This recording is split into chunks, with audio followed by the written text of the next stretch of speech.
Sir, जिस तरह से आपने कोविड की बात की, कोविड के दौरान जो है कमर्शियल जो लोग बिजली यूज़ करते हैं उनको भी काफ़ी सारा नुकसान हुआ है। तो क्या आने वाले समय में कुछ स्कीम उनके लिए भी आएगी इस तरह की? देखो, ऐसा है कि आपने ये क्वेश्चन गलत है मेरे हिसाब से।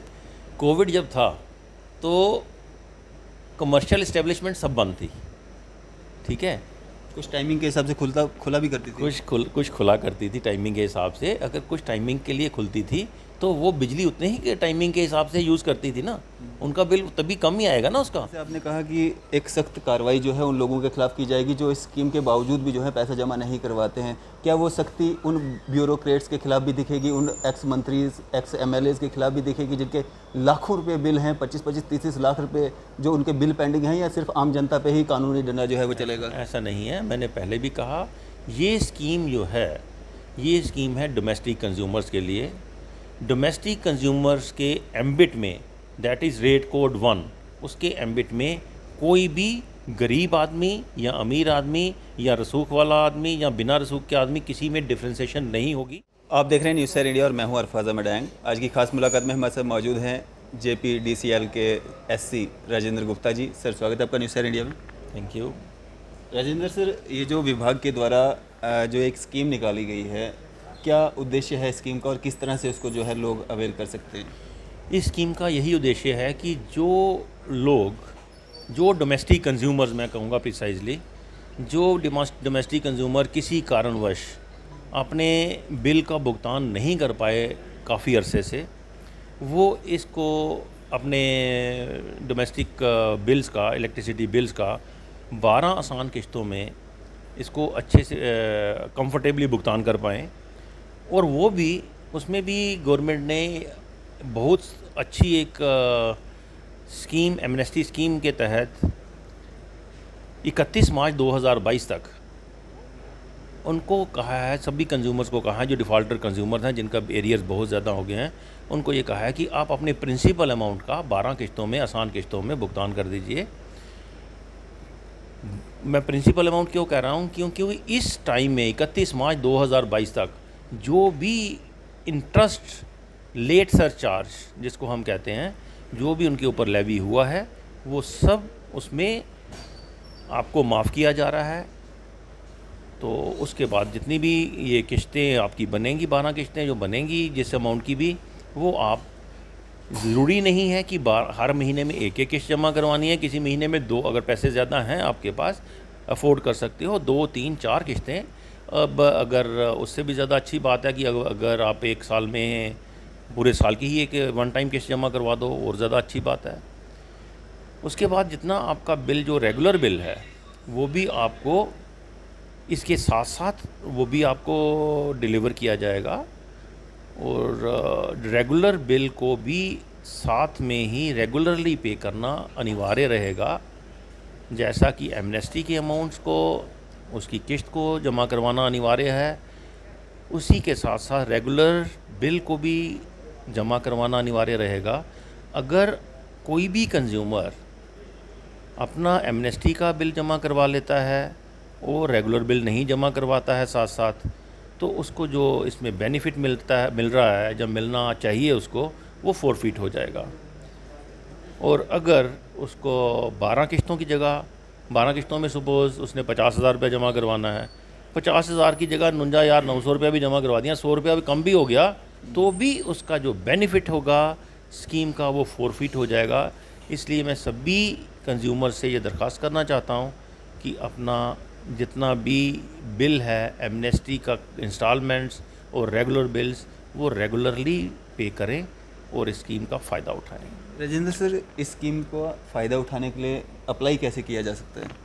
अप्लाई मतलब कैसे भरें इसको, कैसे हाँ, इसका? इसको देखो, मैंने आपको कहा ना, रेगुलर बिल और एमनेस्टी का बिल जो हैं, ये दोनों बिल्स आपके हर कंज्यूमर को हमारे लोग वो देंगे, डिलीवर करेंगे बिल के गर्म। साथ में दूसरा?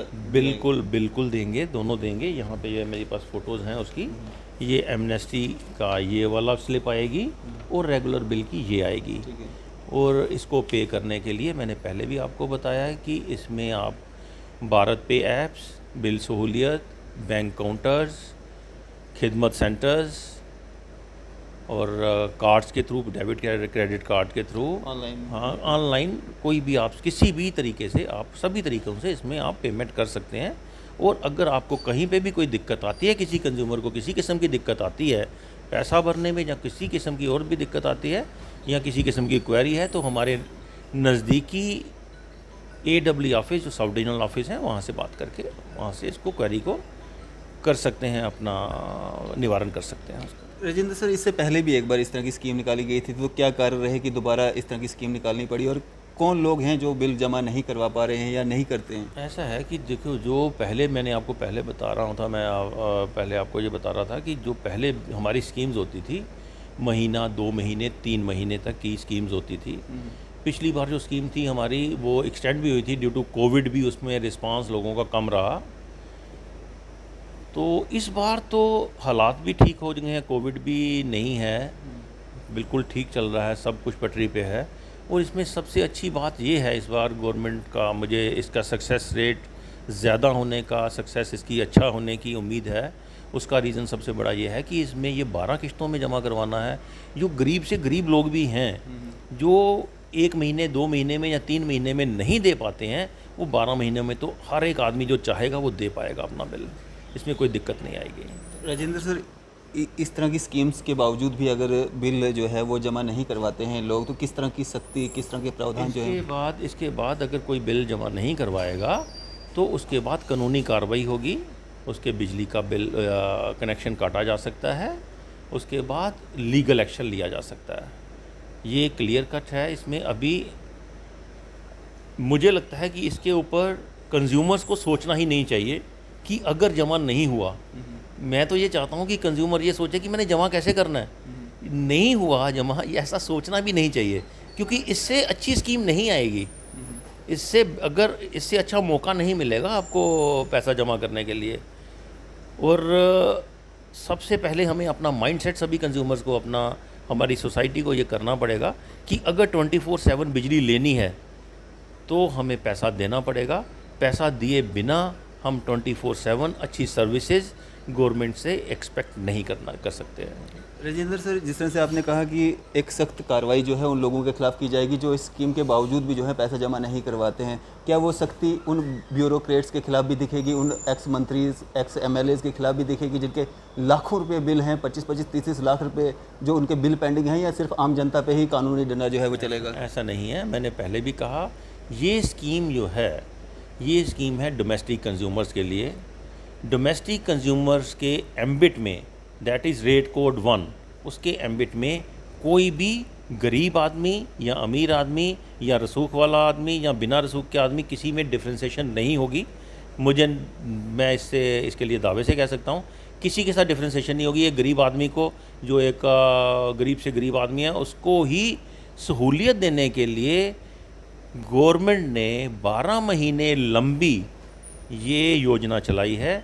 और इस योजना के तहत अगर 12 महीने में, इसीलिए चलाई गई है कि जो आदमी नहीं दे पाता है, 1 महीने में, 2 महीने में, 3 महीने में पे नहीं कर पाएगा, तो वो 12 महीनों में इसको दे पाए।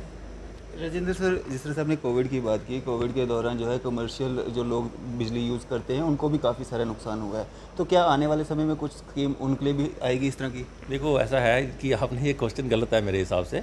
कोविड जब था तो कमर्शियल इस्टेब्लिशमेंट सब बंद थी, ठीक है, कुछ टाइमिंग के हिसाब से खुला भी करती थी, कुछ खुला करती थी टाइमिंग के हिसाब से। अगर कुछ टाइमिंग के लिए खुलती थी तो वो बिजली उतने ही के टाइमिंग के हिसाब से यूज़ करती थी ना, उनका बिल तभी कम ही आएगा ना उसका।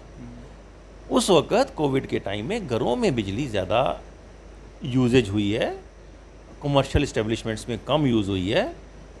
लेकिन आज के टाइम में उन दिनों के कोविड का मैंने इसलिए जिक्र किया था कि कोविड के टाइम में रिस्ट्रिक्शंस थी, लॉकडाउन से लोग बाहर नहीं निकल पाते थे। जो कुछ लोग ऑनलाइन जमा करवाते हैं, कुछ लोग ऐसे भी हैं जिनके पास ऑनलाइन की सुविधा नहीं है या उनको टेक्निकल नो हाउ नहीं है, तो वो नहीं जा पाते। कुछ लोग सीधा बैंक में ही जाके जमा करवाते थे, तो वो नहीं करवा पाए, इसलिए ये चीज़ें रही।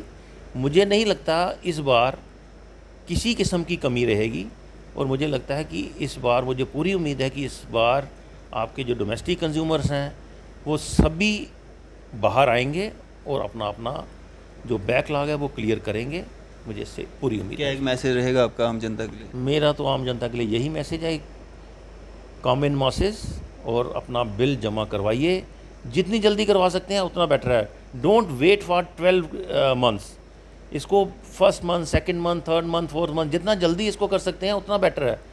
जितना जल्दी आप अपना देखिए, मैं आपको एक ही चीज़ बताऊंगा, अगर आप लोग उधार लेते हो किसी से, तो जब तक उधार हमारे सिर पे है ना तो टेंशन रहती है। बिल्कुल। तो टेंशन अगर ख़त्म करनी है दिमाग से, तो उधार अपना जो है आपके सिर के ऊपर जो बिल है 2 लाख, 3 लाख, 4 लाख, या किसी का 50,000, किसी कोई गरीब आदमी है उसको तो उसके लिए 20,000 भी बहुत ज़्यादा है। बिल्कुल। तो उसको अपना जो उधार जो उसके सिर पे चढ़ा हुआ है वो उसको जल्दी से जल्दी ख़त्म करे, वो जल्दी से जल्दी अपना पैसा जमा करवाए। और आने वाले टाइम में अगर हम लोग सभी अपना अपना बिल जमा टाइम पे करवाएंगे तो हमें सरकार को ज़्यादा बिजली खरीदने की क्षमता मिलेगी। और उस क्षमता जब हम ज़्यादा पैसे होंगे सरकार के पास, ज़्यादा बिजली खरीदेंगे, ज़्यादा बिजली खरीदेंगे, हम आपको 24 आवर्स बिजली दे पाएंगे। आज अगर हम बिजली नहीं दे पाते हैं, उसका रीज़न सबसे बड़ा यही है कि हमारे पास उतना पैसा नहीं आता है जितने की हम, अब दुकान ही है यार, दुकान में आप कोई भी चीज़ लेके आओगे 100 रुपये की, तो 80 रुपीज़ की तो नहीं बेचोगे ना। और 80 की बेचने के बाद भी आपके 50 रुपये ही आते हैं, तो कैसे कितनी देर दुकान चलाओगे आप? नहीं चला पाओगे, एक दिन फेल हो जाएगी। इसलिए ऐसा है कि हमारा ये कमर्शियल इस्टेब्लिशमेंट है, इसमें पैसा अगर हम लोग देंगे, अपना बिजली का बिल अपना टाइमली देंगे, ऑनेस्टली देंगे, तो हमारी कोई भी मुश्किल नहीं आएगी। हमारे लिए कोई मुश्किल नहीं आएगी, जनता को मुश्किल नहीं आएगी, जनता को अच्छी फैसिलिटी मिलेगी, वो बेटर रहेगा। शुक्रिया सर हमारे साथ बातचीत करने के लिए। Thank you.